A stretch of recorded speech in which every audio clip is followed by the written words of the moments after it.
Assalamualaikum dan kembali lagi dalam Paparazzi Betta. Okey, hari ini kita nak break sepasang satu pair ikan Dumbo ini ikan dia. Okey, ini kena kembung baik, jantan dah besar. Okey, ini adalah barang-barang kita nak pakai ya. Air dah sedia, batik tapang, anti klorin ya. Okey, mula kita masukkan air ke tapang ya dalam ni. Okey, kita masukkan sedikit. Okey, kita tutup kembali. Letak anti klorin.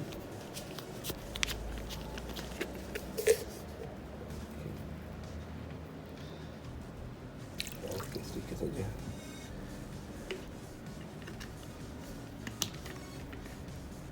Ya, masukkan kristal.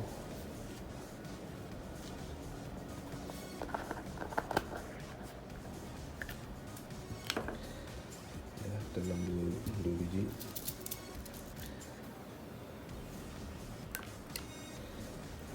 Okey, kita gaul dulu.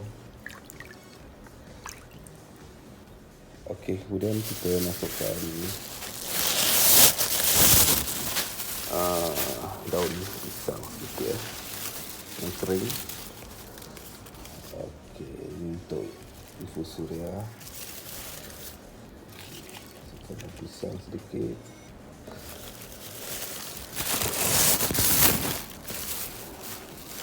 Daun ketapang sedikit.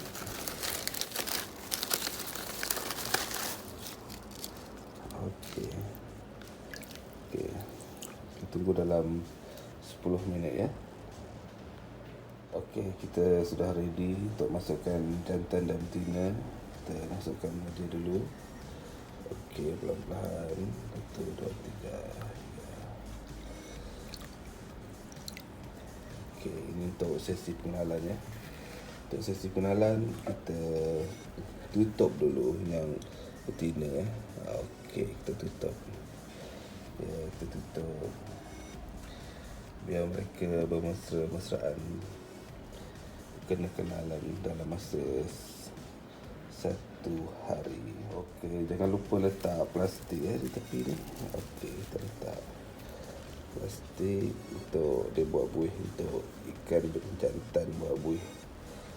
Okey, selesai. Kita tunggu dalam masa 1 hari. Ya, mereka sedang saling kenal-kenal ya. Jantan mula agresif nak menyerang betina.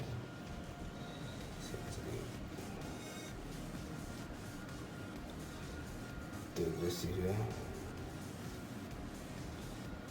Sabar. Buat lebih dulu. Okey, setelah 2 hari betina telah menghasilkan telur agak banyak juga di situ, dan kita nantikan video yang berikut pada lain hari ya. Okey, jangan lupa subscribe kawan-kawan. Jumpa lagi di video-video yang akan datang. Bye.